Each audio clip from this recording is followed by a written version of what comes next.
I am the contrarian, and this is my world.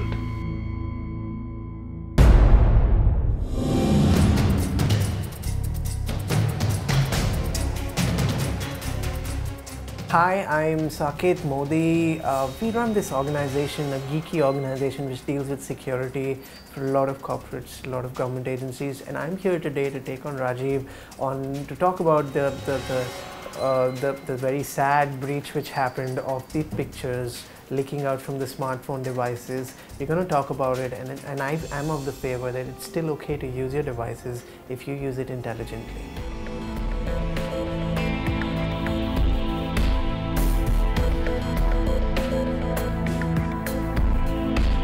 Okay, we're going to get started with this. You saw it. I promised you it'll happen. A phone actually hacked on television, maybe for the first time in the way we showed it to you. Shows you the vulnerability of what you carry in your pocket. You think it's the safest place in the world. The illusion, therefore, leads you to do things with your phone that you would never do before. Why do celebrities have 4.3 naked pictures of themselves on each phone? That I may not be able to answer today. For the rest of it, we have Mr. Modi. Okay, so I'm going to start off first with this whole idea that you were able to demonstrate a phone being hacked, right? And of course, it's not only about the phone. The phone is one device, one vehicle by which we access our digital content. Sure. I know we'll talk about all the others, the cloud and a notebook and whatever, between the server and whatever you use. But let's just understand this first. Why do people live under the illusion that I've got a 4-digit password, or I have, like you were saying before, I have a fingerprint password on my phone, right, and thus it is Fort Knox? Okay. So just to answer to this, I would say, in my capacity, what I understand of the phone, what people generally perceive. Today, a phone is like an extension of your own body.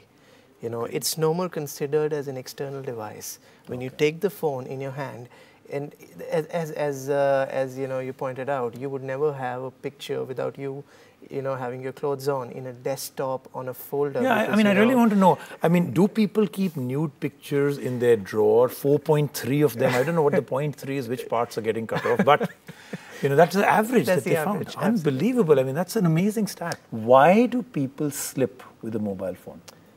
The abstract answer to this, I'll give you in one line, and then we'll come to the specifics. I would say the biggest problem is we're using 21st century technology to implement 20th century business processes which were created in the 19th century business models. So the point is that suppose there are 100 people who are watching this show. The question is, how many people, according to you, would be smartphone enabled?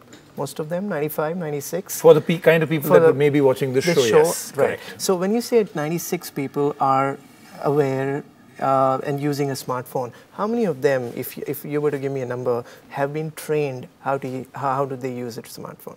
Trained to use a smartphone? Trained to use a smartphone. I know this idea itself sounds so funny. Can you come back next week? We can have a debate on this. Do you need to be trained to use a smartphone? Should there be a license that you have to carry to actually use a smartphone? License.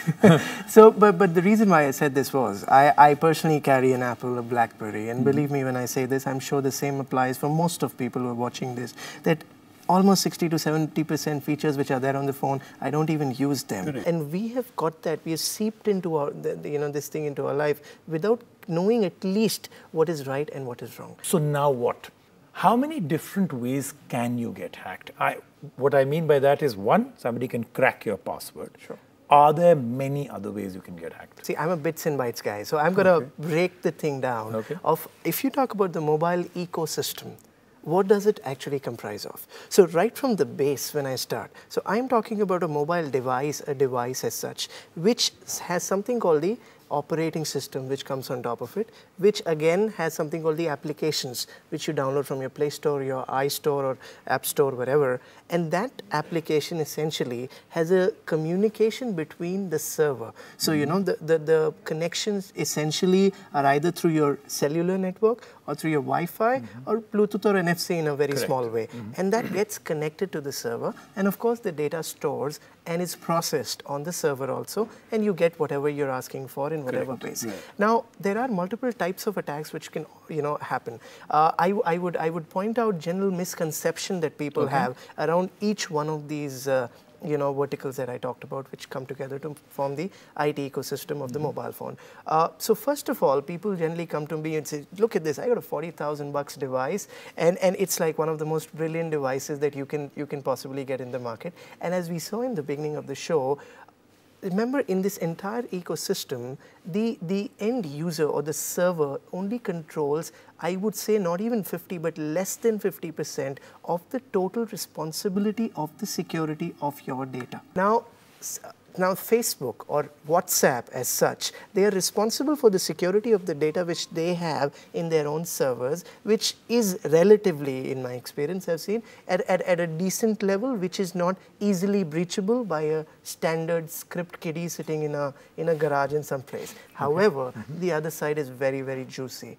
That's where the other side of attacks, that's a client-side attacks. One large misconception in the iCloud breach was that the iCloud itself was attacked, which is not true. So the iCloud was accessed by the celebrities, by their phones, by giving their passwords or whatever capacity. I mean, the way you set up an iCloud, the way you set up a the whole world would set up any cloud service as a backup on your phone. Right. So they did the same thing, and instead of attacking the iCloud on the server side, the hackers tried to breaching on the client side. So right from botnets, right from trying to monitor the traffic which is going on in what encrypted way, one of the normal generic attacks which are possible, instead of going into the attacks, I'll go layer by layer. So when I talked about the first part, that's the device and the operating system, because when you open a box, that's what you come with. Now, every operating system comes with their own exploits. I see, and most of the devices, I don't have these statistics, but they're using operating system for Android less than 4.0. So 2.3, 2.4, one of the most generically used softwares. And there are publicly available exploits where I don't need to be a classified or a professional hacker to get into your phone. I think what's happened is between client, server, and everything else, you might have geeked out a little bit between you and me, but maybe not everybody got this. Sure. So what we're really saying out here is that there are operating systems that can be exploited. You don't need programming knowledge. You don't need to be an ethical hacker or any other kind. You just can get it freely. And when he says that they can be exploited, it means you can actually break into a phone with no knowledge other than the fact that you actually get that piece of software. And it comes with instructions on how to use it. And we are just at the operating system. I mean, I've not even touched the tip of the iceberg. So we're just starting with the operating system. Let's move down. Let's move down on the application layer. I mean, application is like, wow, it's like, my eyes glow up when I talk about it. So why I'm saying this is the Verizon breach report of 2013 says that a major number of applications, and they actually went ahead and told 80% of the total applications in the Play Store are using your permissions which they should not be using, and misusing your personal data without you knowing it. In fact, the app that we saw in the beginning of the episode, that does the same thing. I mean, I'm taking the same amount of information that a WhatsApp takes from your phone. The only difference is I showed it to you on the screen, and they don't show it. They process that to give you customized ads, and they make products out of you and sell you. Okay, so the OS can have vulnerability and can be easily used.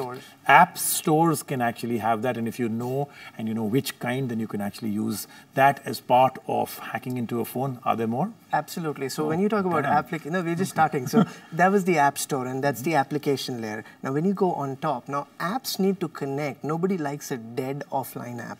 Now you need to connect to the server. Essentially, there are two ways by which you connect in a generic way. One is either using the mobile network, or the other is using the Wi-Fi.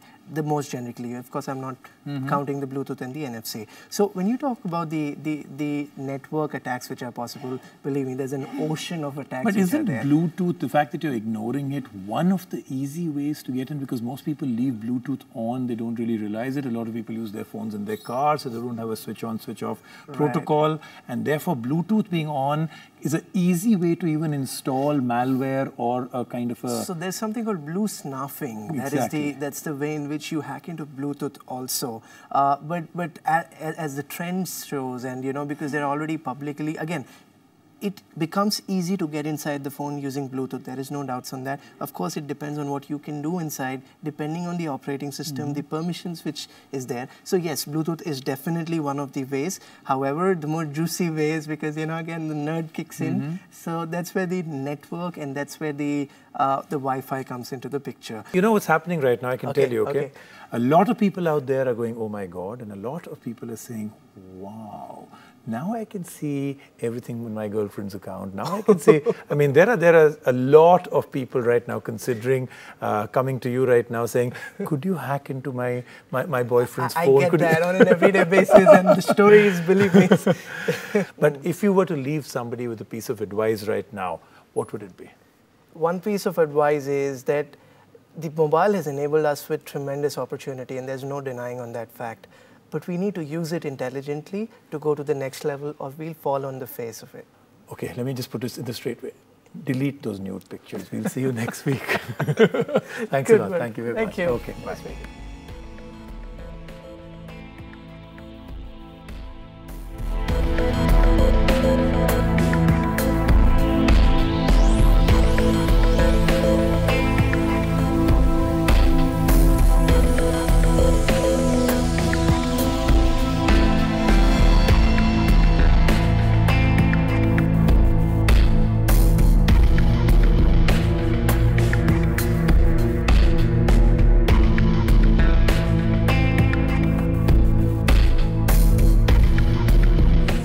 I am the contrarian, and this is my world.